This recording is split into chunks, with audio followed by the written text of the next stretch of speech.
Y'all have to bear with this fellow Middle Tennessee country boy. When I go to a place I haven't been in a while, I've got to know what to hook up, what to turn on, what to flip, how a PowerPoint works, all that together. And now I go in places and I've got to look for rope, tape. Don't sit here. You see that X right there? You can sit there, but don't sit where the X is not. Go to another place, you can sit where the X is, but don't sit where the X is not. It used to be I could walk in a place and I'd look for four things: a footstool, a quilt, a throw, or a pillow.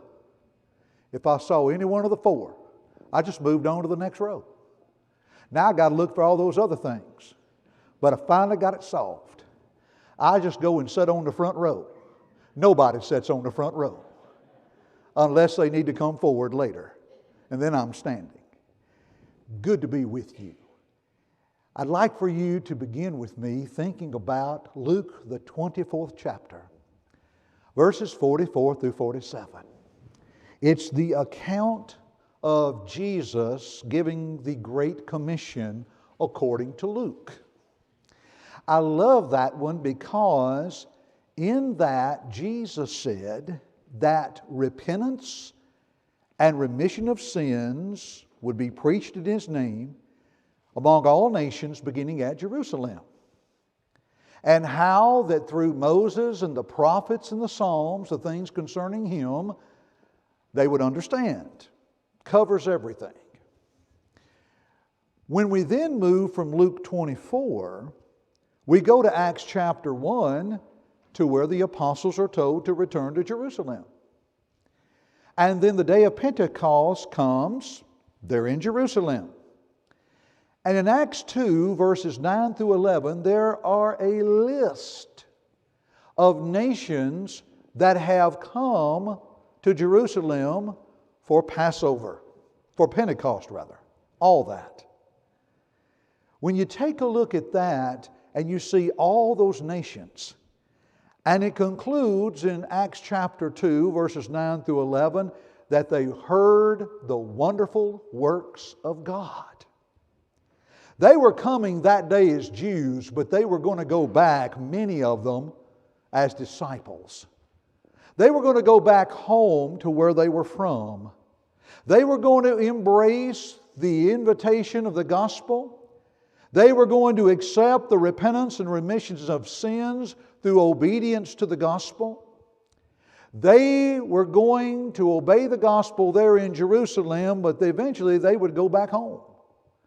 While there, verses 43 down through about verse 46, 48 rather, they are going to enjoy the time together, or verse 46, going to enjoy the time together.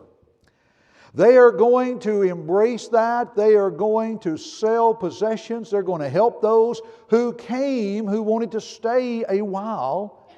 But eventually those folks were going to go back home.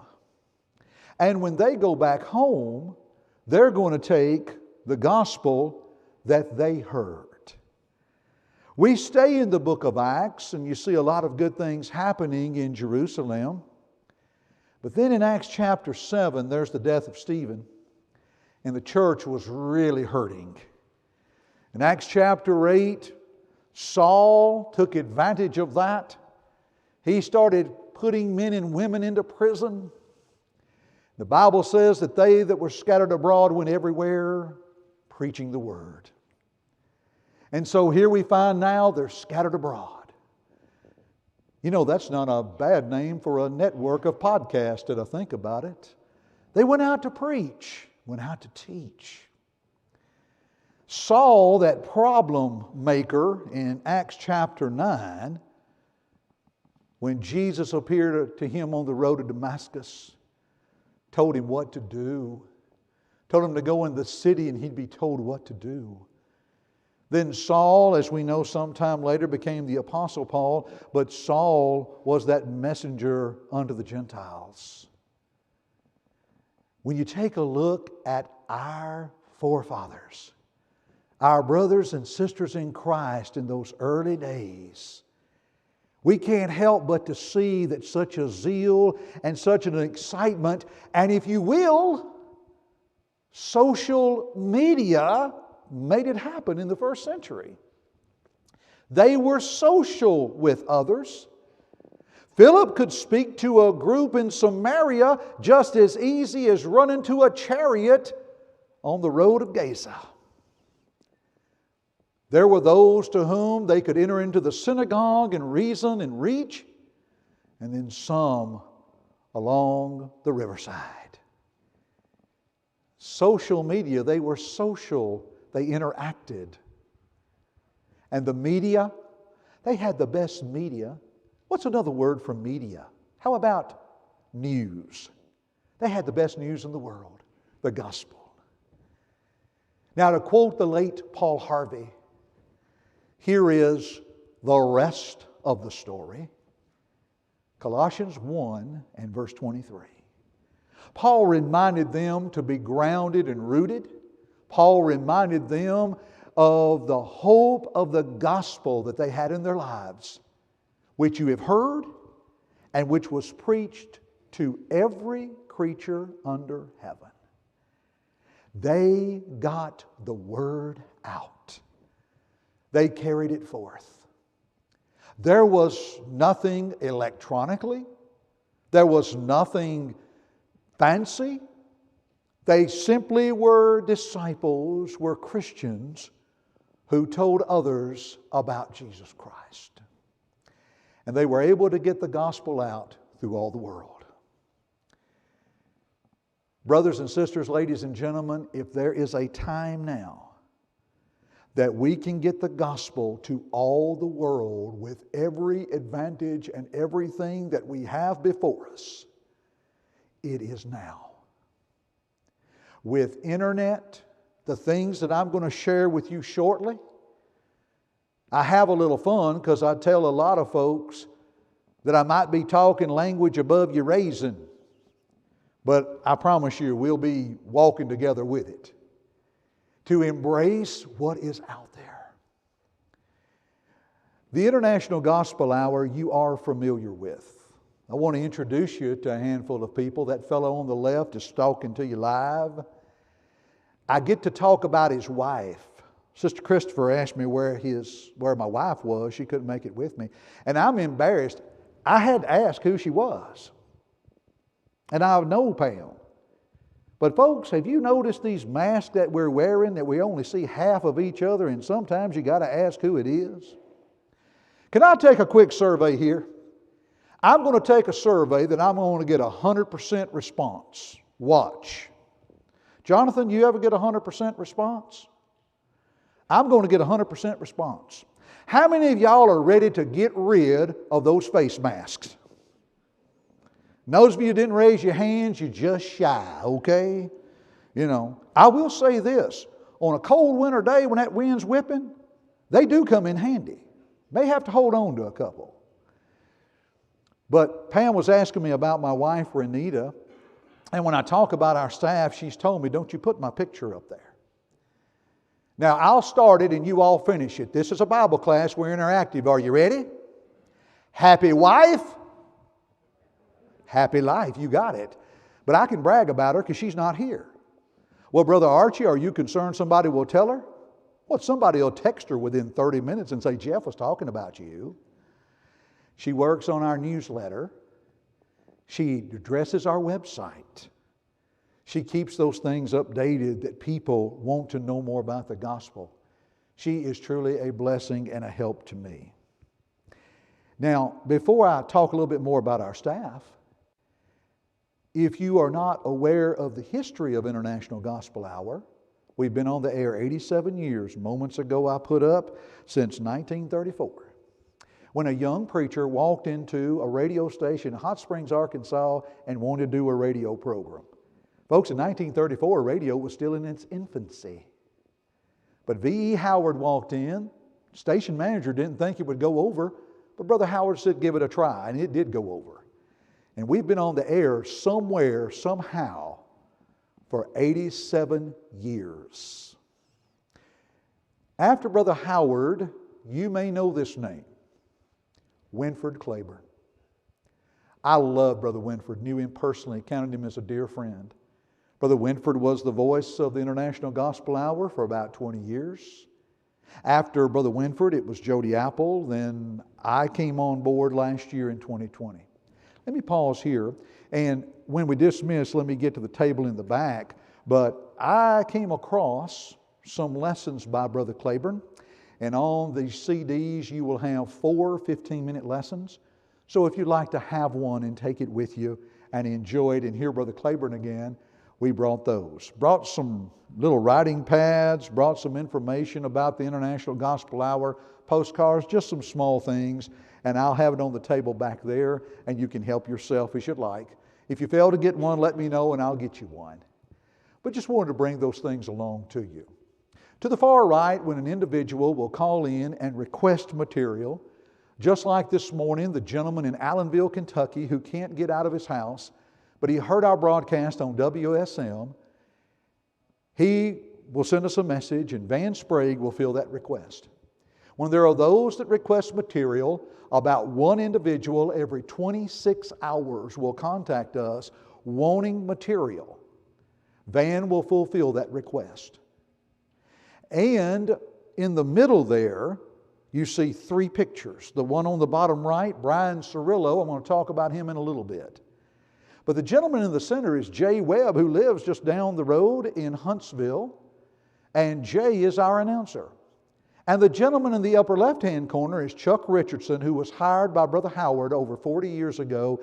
He has worked with every speaker of the International Gospel Hour. So what Chuck does as our producer is he will take what I record in Cleveland, Tennessee. I'll drop box it to him. He will get it out. He will take Jay's voice as our announcer and make the offers that we have. He blends that in, and then what you get to hear on the radio is the finished product.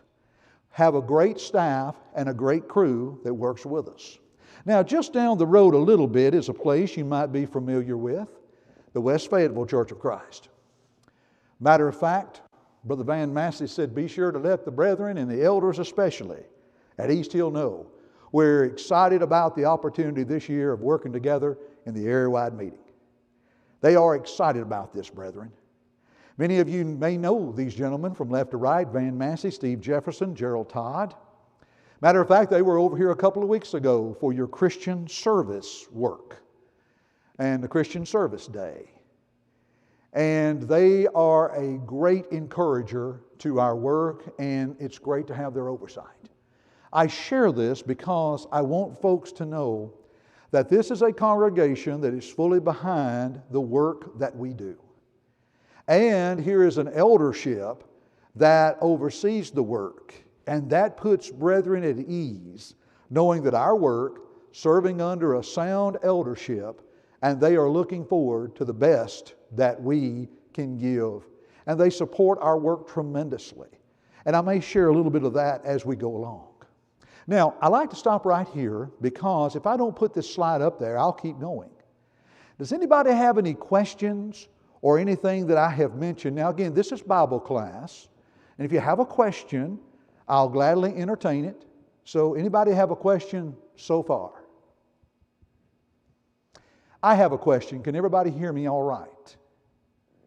Okay, all right. I would think that you would, but I like to make sure. No questions? Okay, anybody with a confession? Just kidding. I wanted to see if you were with me. All right. Hey, this is a Bible class. I want to ask you a favor. Will you reach for your iPhones or your Androids? Look something like this. Reach for your iPhones and your Androids. You know, I should have put word to bring the teenagers in here. Oh, most of them are here. Wonderful. Reach for your iPhones or your Androids, if you will. And somebody says, well, I got a flip phone. Well, hon, I don't think that will work, but bear with me here. iPhones and Androids. Hold those out a minute. I want to tell you why. Randy English is a missionary in American Samoa. Heard Randy at Polishing the Pulpit one year. He says, I can go into the bush area throughout American Samoa. I can find dusty floors. I can find makeshift roofs. But guess what everybody seems to have? A cell phone. an iPhone, because they are able to get their information through the satellites in the sky and everywhere, and they're able to put these to use. You can do about anything with these nowadays. Folks, I want to share something with you. I know that they have their disadvantages. Well, people look at Facebook during worship when they ought to have that thing put down. Well, granted, folks, some people may do that. But I also know that when I was growing up, we used paper and pencil to pass notes along and didn't text. But I never heard of an eldership taking up pads and pencils. We were corrected. If Mama caught us, we made certain in the worship that we gave our soul to the Lord because we knew what was going to belong to Mama. Folks, these have a lot of good advantages. You'll see with me, it's amazing what we can do and what this can happen.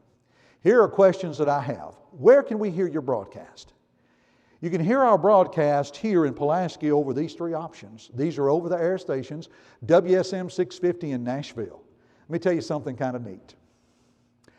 WSM in Nashville airs 2 of the top 4 longest running weekly radio programs in the history of radio. 1, the International Gospel Hour. Anybody care to guess the second one? The Grand Ole Opry. Probably the only station that does it. We were delighted to get back on WSM 650. As you know, folks, its range reaches. Just like the gentleman this morning up in Kentucky heard it on WSM. WYTM over, or YTM as we call it, over in Fayetteville, 105.5. Reception's pretty good here. And they have our program on, well, as we are in Bible study. But WBXR out of Huntsville, 1140, has a good signal. And we're on multiple times. Matter of fact, they carry us daily, as you can see. Now, Jonathan, I've got to help my memory here. Jonathan or Caleb, did I send this to you in a JPEG picture? You can steal it from the PowerPoint? Help yourself. Okay. We provide the congregations anything they need along that line, which I'll mention in a bit. So if you'd like to tune in, your best opportunity, if you're out doing something in the morning, our daily broadcast is at 7:15 and again around lunchtime, 12:45. The 5 o'clock varies. Sometimes if they have time that they sold, but if not, they'll put us in there. Wilkins Radio that has that calls us a preferred client, and we appreciate that. And so sometimes they'll put us in places that you normally wouldn't hear, or normally we would not be. Now, when you look at the stations that we are on, what I just showed you was our broadcast that fit in a 30-minute slot and our broadcast that fit in a 15-minute slot. And we also have minute segments, a special one through our media group that we send out through stations they work with called Are You Listening? It's a minute segment where they take segments of my broadcast and just create a teaser or a minute post. I produce one called 60 Seconds for the Savior, and I make those available to radio stations that are looking for filler time. And I can do those at home. I do all of my work there at the house, which keeps costs down and allows us to put money in where we need it. When you take the minute segments, the 30-minute segments, the 15-minute segments, the couple of moments for Christ that we do for Wilkins Radio and American Samoa, when you put it all together, we are in 32 states. We are in 11 countries. And I've got to update that since I sent this over. 185 stations carry segments or carry programming of the International Gospel Hour somewhere, somehow. And that we hope to grow a little more. But also, let's apply, if you will. When you take a look at our iPhone and our Android, you can go to your iPhone store, you can go to the App Store or the Android, Google Play. Am I talking a little high cotton to some of you here? Do y'all remember a boy by the name of Robert Hatfield? I hear y'all giggling because y'all probably had to correct him in Bible class. Robert's been a blessing to me. He is a blessing to me. He helped me so much in my earlier days with recording and advice. Robert has the best definition of apps or podcast. He calls it radio on demand. You can hear it anytime you want. Through our app, and when you look at these figures, 456 folks since last July have downloaded the app on their phone to where they can hit it and it comes right up. Then launches mean that they downloaded it. Now I just hit it, so now I've launched it. And I'm going to go over here to the more section, and that means the impressions that this is what people do when they get involved in the app. You see, those numbers continue to grow daily. I know you can't see this from where you're from, but with our app, a person can access our website, can access our Facebook page, can access podcast options, YouTube channel, resources at our website, and even our Twitter account. And if you also hit the audio, or rather the video, you can view, to the best of our knowledge, 2 video sermons that we know of by the late Brother V.E. Howard. Brother Roy Davison, a missionary over, I can't think where Roy is, but overseas, Roy, along with Chuck Richardson, developed vehoward.net to accumulate a lot of the work that Brother Howard has done. And Roy was a big help to us, and we were able to come across those videos. So when you download our app, you have it right there in your hand, right there at your fingertips. Now, if you are a podcast listener, now when you take a look at this, and of course, Caleb and the Scattered Abroad network of which you have a part, their work with podcast are a little different than ours. Caleb and the brothers that work with he and Michael have podcasts that are specific toward a certain area. Like tomorrow, Caleb and I are going to be doing several of the Transform podcasts that he does. And so, you have a different purpose for a podcast. We use podcast platforms or these options so people can hear our program anywhere in the world where we don't have over-the-air radio. I'll give you a couple great stories. I did a Facebook Live one night and just talked about the International Gospel Hour. You can see that on our Facebook Live page, it's still there, or our Facebook page, it's still there. And I was talking one night about the things that we offer and all. Well, a dear sister, a fellow PTPer, a big campaigner with the Yes To campaigns out of Georgia, but she lives in Canada, Trish Fishbush. And Trish was able to find our program through the podcast use, because we're not on the air in Canada, not yet, but Lord willing, we hope to.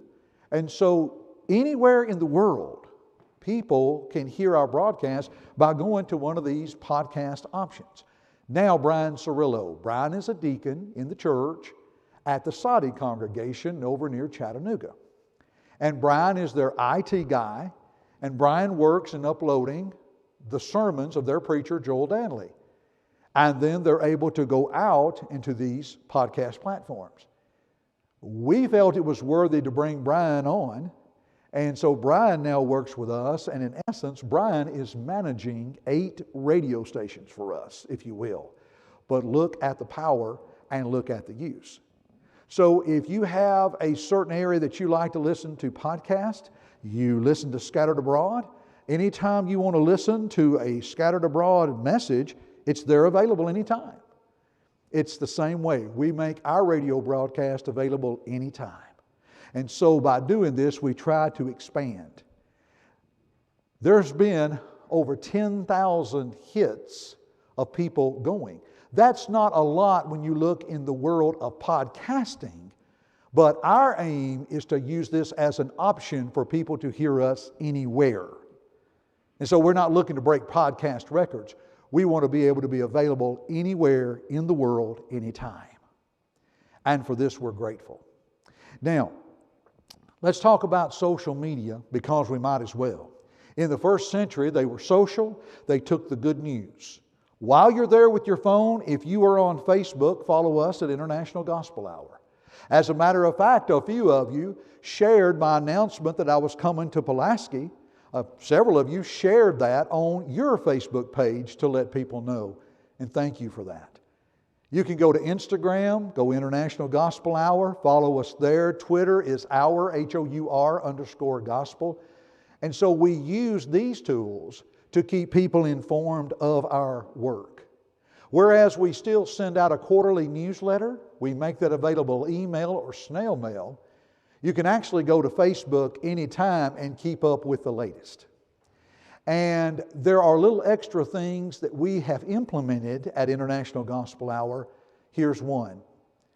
Every eldership that supports our work, and I'm still in the process of getting there, will have my personal cell number. If an elder has a question, he can pick up the phone and he can call me. And we want to keep that communication going. I've spent a lot of time talking to elders lately, if nothing else, just to call and see how they're doing. And sometimes they'll pick my brain. What do you see with all this COVID? What do you see places you travel? If we can help one another, that's what really matters. Website, internationalgospelhour.com. You can go there. You can hear our broadcast there. You can just peruse it, find out anything that you want to know. It'll also take you to other places that we work within, helps you to download the app, all kind of stuff. Folks, I'm going to tell you, you have a fantastic website. Jonathan, who takes care of your website?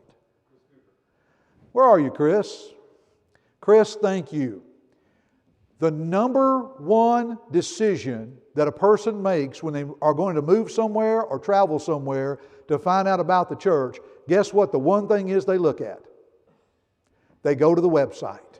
Keep up the good work. Your website looks great. It's informative and it's helpful. Folks, you can never underestimate a website. Let me do a little survey here. When we used to travel back about 25 or 30 years ago and you were going somewhere, when you arrived in that town, what did you do if you were looking for the church? You did one of two things or maybe both. Yellow pages, phone book. Now let me explain something here to our teenagers. Y'all Google it and you'll find out what a phone book was. You don't see them much anymore. And if you do, they're either smaller. Anyway. Or if you did, you would get in your car and you would drive to find out where the church building was. That's what we did. Now you can go online, you can send an email. Good advantage on that. We were recently, Renita and I took a little vacation time out to Arizona. We were wondering where would be some good places to eat. You always ask the locals. And the brother sent us back the response of the places to eat. And, it was helpful. And you're grateful for that. So you can never underestimate the power of a website for a congregation. I mentioned that we're doing some things differently. We are giving back, or we want to help congregations more. There are congregations that help us so well financially and prayerfully, and for that we're grateful. In turn, we're starting something to where we make various seminars available. Going from top down to bottom, it is more blessed to give than to receive a seminar on stewardship and giving. We also do one in the middle called Observe, which is a seminar to help follow up with new Christians and how to acclimate them within the worship. And the one in the lower in the middle is called Seek Out Among You, taken from Acts chapter 6. The Seek Out seminar is a leadership seminar to help congregations within the area of leadership and do some realigning. Folks, can I just call it straight as a fellow Middle Tennessee country boy? I grew up in the Lord's church. Wonderful, wonderful people. I have been blessed immensely. But in some places, folks, we've kind of fell into a trap to where the preacher has in essence become our pastor, but we don't admit it. The elders who are to be pastors somehow find themselves falling more into a deacon role, taking care of things that others could be doing. And the deacons are willing to work, but just not sure how to go about it. This seminar kind of biblically realigns. And we go back to the work of the evangelist, the work of elders as shepherds, and also too as deacons and the work that they can do. And when you take Acts 6 as a pattern, it really helps us in our work in the church. These are seminars that we offer to people that support us, well, even if people don't, but we want to give back to congregations that give to us. Another tool that we use is what we call radio support, and it works like this. I am not trying to start anything. Okay, Jonathan, I'm not trying to start anything. So know this. Let's say the elders are sitting down talking with Jonathan about the work here. There are some needs that need to be addressed, and it just comes to a point that it's time to kind of realign the things Jonathan is working with. And so as they sit down and they look, it may look and say, Jonathan, what if we took the radio program off of you? I'm not making a suggestion. I just don't know how to explain this. Jonathan, what if we took the radio program off of you? Because International Gospel Hour can supply programming for us. You're paying for the radio time. And so if we do that for congregations, that a preacher may be realigned, or like in Lorain, Ohio, they were going to make a change in preachers, but they didn't want to lose their radio time. And so through a mutual friend, they contacted us, and then we work with radio stations by creating an intro or an outgo, something like this. Welcome to the International Gospel Hour. I'm Jeff Archey. Thank you for being here today. And this broadcast is brought to you by your friends at the East Hill Church of Christ, etc., etc., etc. And then it goes into the program. We help congregations with that. We have learned, we've been on stations we didn't know we were on, that local stations were paying for the time and using our broadcast, which is fine. So these are things that we like to do to help along the way. So again, you have a program Sunday morning on WKSR. Let's just say that was an option. Then we would put the International Gospel Hour within there and help you all as well. It's no extra cost. You're already paying for the time. By the way, that is a great station. It's going to be even greater a little while later when I can find out how the Tennessee Vols will do on the basketball court. Anybody with any questions? I've covered a lot. Everybody okay with the app download, all that stuff? How many of you don't have a slightest idea what I'm talking about when I talk about app downloads and all that stuff and everything? I have a lot of fun with people, but let me tell you this. Don't let it scare you. Do you know the number one age segment of people that are getting more involved with social media? Those 65 and older. Do you know why? Starts with a G. Grandkids. Folks, there's nothing sweeter for a grandchild to FaceTime you and say how you doing when they live a long way away. So embrace the opportunities. Help as we can. Every work must have a vision. What do we plan on doing? Last year we were blessed with a lot of good open doors and opportunity to where we shifted our vision in the fall from in 1 Corinthians 3 at verse 6. We had watered, we had planted, we planted and watered and God gave the increase. But we were noting that in planting and watering, sometimes you have to let things take root. You can grow too fast in some areas. So we were able to give root to some things. And then we were able to encourage those that work with us that you are our fellow workers. We work in the same field. We work within the same building. And when we think about that, here's what's coming. Production for the International Gospel Hour TV program is underway. We're currently having our set built that the good elders at West Fayetteville said we'll take care of that. And that helps our expenses with International Gospel Hour cost. We will be recording at the Good News Today studio facility. That's not but less than an hour from where I live in Dunlap. And Lord willing, about summertime, you can see us on GBN and also through our YouTube channel. So if you still got your phones out, you get over to YouTube, subscribe to our YouTube channel. We have uploaded some segments, International Gospel Hour segments that Brother Winford did years ago that aired on Good News Today. And we now have those available on the International Gospel Hour YouTube channel. So we're moving from radio into podcast options, now into television. We're going to grow our social media presence. That helps us get the word out there. It's very reasonable advertising. We want to grow over the air radio. That's our history, but we want to grow it wisely. We're looking at radio networks.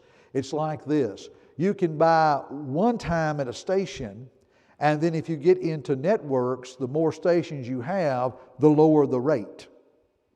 And so we want to look and expose and deal with that. Van Sprague, my cohort, watches those who subscribe or who ask for materials to study.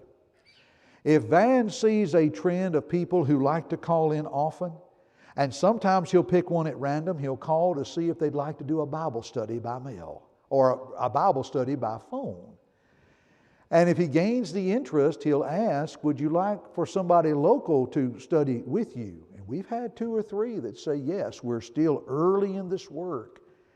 And so then we seek out congregations in that area to go and to study and to work with that person. These are things that we're working on in the year 2021. People ask, how can I help? Very simple. I call them the 4 P's. Pray for our work. Paul's heart and his desire for Israel, that they would be saved. But notice his heart's desire and prayer to God. He prayed, so pray for our work. Pray that the Lord will open the doors of individuals to learn, and that many people have that zeal, but that we may help them more according to knowledge. Jonathan, as you have this is what I mentioned a while ago. We make available a lot of things to congregations for them to use. The second P I call is to promote. Add the air times to your bulletin in the area. A PowerPoint announcement that you can just run during your announcements. We make things available for bulletin boards, evangelism tools, let other people know. We did a work with the Mayfield congregation down in Gurley. They were giving away boxes of food and asked if we had some type of track. And so we developed for them a one-sided track they could put in there of our radio times with the Mayfield, Gurley, Alabama? I want to say Mayfield, but that just doesn't sound right. But the congregation's information there on hand. And so we make that available to help them along as well. We do all kinds of things with congregations if they reach upon us. Here's the third one. I call this profit. The Apostle Paul said in Philippians 4:17, not that I seek the gift, but I seek the fruit that abounds to your account. For us to be fruit bearers, we're going to have to sow the seed. To sow the seed in areas, of course, takes the gift or takes money. We appeal to congregations where we go. We don't high pressure. We don't push. Elders know the needs of the local work. You have a lot of good things going here. Don't pull from one to go to another. But if you find our work worthy and we can be of help to you and you can be of help to us, we would truly appreciate it, brethren, if you would consider us. And then also, I like to call this one people. Because sometimes individuals come up and say, Jeff, and I've had people come up and just hand me a check or hand me cash or whatever, and that's fine. Let me know your email address if you have one. We'd love to keep you informed through our newsletter. But we also find that a lot of people just don't carry much cash anymore. And so they're able to go online and do donations, and we work that through our website. And when you go there, it makes it absolutely clear we don't have that up to draw support from our listeners or from the world. We do that for the convenience of our brothers and sisters who would like to give online, make it a little bit easier. If you still want to do a check or something else, You can just mail it down the road, P.O. Box 118, Fayetteville, 37334. I want to close with this cute little story. This is Isabella Sprague. And I was talking about in the year 2020, we would do a thing called 20 in 20, a $20 bill in the year 2020. She came up to me with her little brother Christopher. He was about 3 years old at the time, a little bitty thing. He had his hands open and he wanted to carry her dollar bill. And she said, Mr. Jeff, I don't have $20, but I have $1. Will you take that and I'll try to get the other 19? I said, Isabella, there was a widow woman who gave 2 mites, and that caught the Lord's attention more than all the stuff people were putting in. The Lord can take a little and He can do a lot. I said, the Lord can make that work. So she's given the $1 to Van Massey, one of our elders, and it kind of crossed my mind. Why not create a dollar club?